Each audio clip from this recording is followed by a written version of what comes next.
Assalamualaikum warahmatullahi wabarakatuh. Hai semuanya, bertemu kembali di channel Dwi Ayu Pancarani. Bagaimana kabar kalian hari ini? Semoga tetap sehat dan tetap semangat untuk belajar dari rumah ya.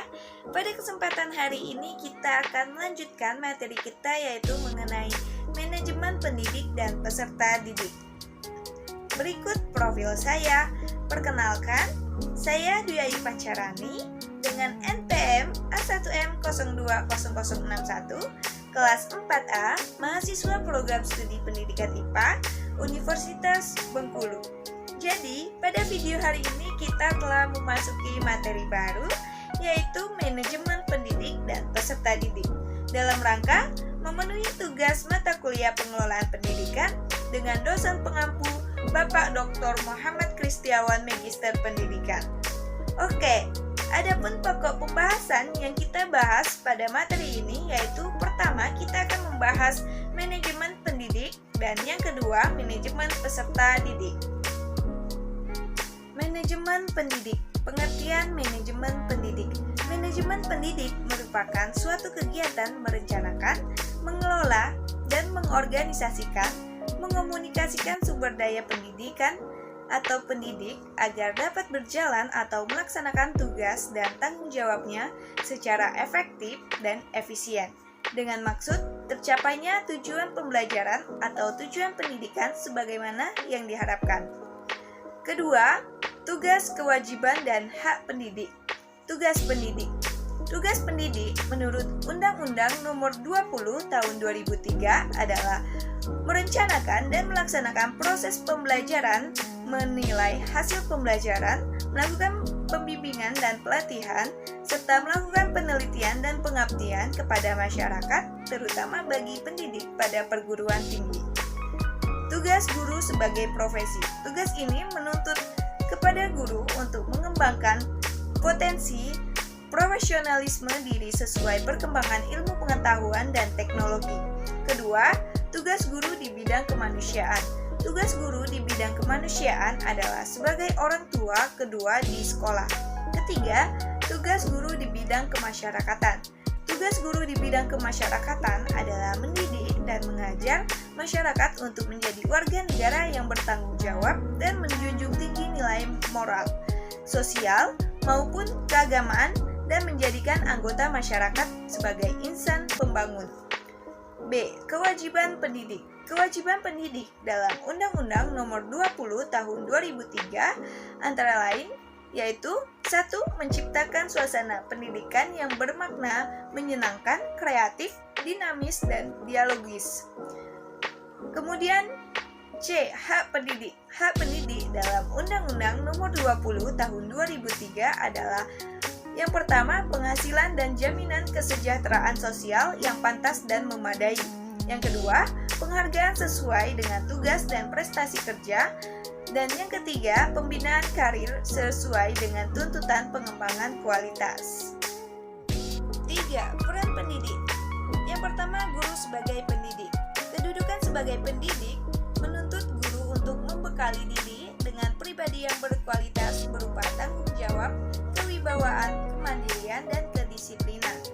Yang kedua, guru sebagai pengajar, berperan sebagai fasilitator dan mediator pembelajaran yang menuntut guru merancang kegiatan pembelajaran yang mengarahkan peserta didik, melakukan kegiatan pembelajaran, dan memperoleh pengalaman belajar dengan memanfaatkan sumber belajar yang tersedia. Kemudian, guru sebagai pembimbing.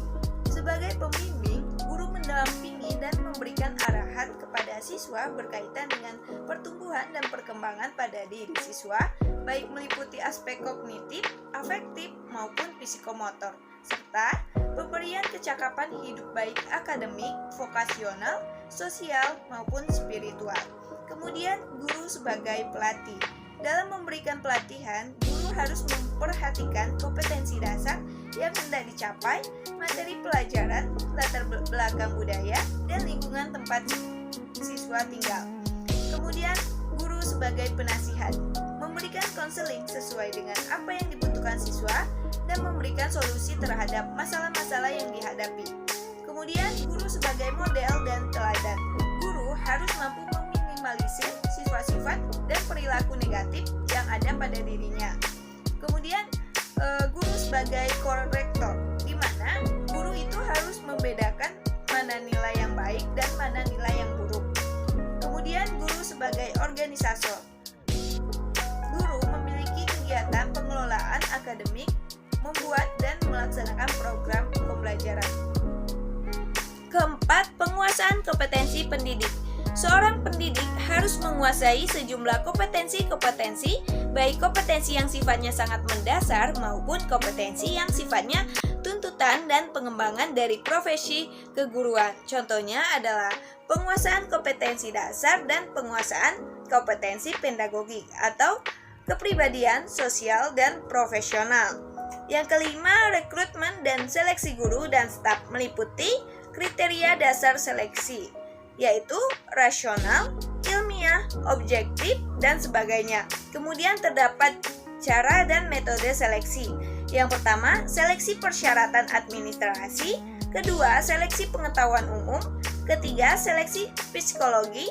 Keempat, seleksi wawancara. Dan yang terakhir, seleksi referensi. Kemudian kita masuk ke manajemen peserta didik. Yang pertama, pengertian manajemen peserta didik.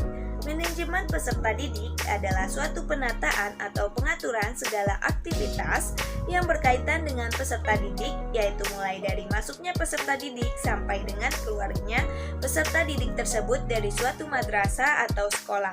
Yang kedua, langkah-langkah perencanaan peserta didik menurut Asmendri 2012 halaman 14. Langkah-langkah perencanaan peserta didik yaitu meliputi yang pertama, forecasting, membuat perkiraan dengan mengantisipasi ke depan. Kedua, objektif, merupakan perumusan tujuan. Ketiga, polisi.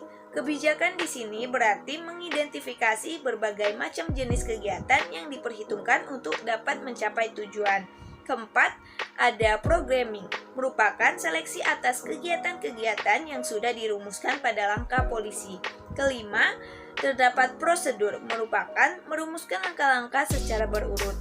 Keenam, schedule, merupakan perjadwalan terhadap kegiatan-kegiatan yang telah diprioritaskan sebagaimana pada langkah-langkah programming. Kemudian yang terakhir itu ada budgeting, merupakan anggaran atau pembiayaan. Ya, kebijakan penerimaan peserta didik baru. Kebijakan operasional penerimaan peserta didik baru memuat aturan mengenai jumlah peserta didik yang dapat diterima di suatu sekolah. Kebijakan penerimaan peserta didik baru dibuat berdasarkan petunjuk-petunjuk yang diberikan oleh Dinas Pendidikan Kabupaten atau Kota. Kemudian yang keempat ada sistem penerimaan peserta didik baru. Ada dua macam sistem yang digunakan dalam penerimaan peserta didik baru, yaitu sebagai berikut. Yang pertama, sistem promosi dan sistem seleksi. Kemudian kelima, kriteria penerimaan peserta didik baru. Kriteria adalah patokan yang menentukan bisa atau tidaknya seseorang untuk diterima sebagai peserta didik, yang meliputi kriteria acuan patokan, kriteria acuan norma, dan kriteria berdasarkan daya tampung sekolah. Kemudian keenam, rekrutmen peserta didik merupakan proses pencarian yang menentukan peserta didik yang nantinya akan menjadi peserta didik di sekolah yang bersangkutan. Prosedur rekrutan peserta didik menurut Asmendri 2012 halaman 44 antara lain sebagai berikut. Yang pertama, pembentukan panitia penerimaan. Kedua, rapat penerimaan peserta didik baru. Ketiga, pembuatan, pengiriman atau pemasangan pengumuman. Keempat, pendaftaran peserta didik baru. Kelima, seleksi peserta didik baru. Keenam, rapat penentuan peserta didik yang diterima.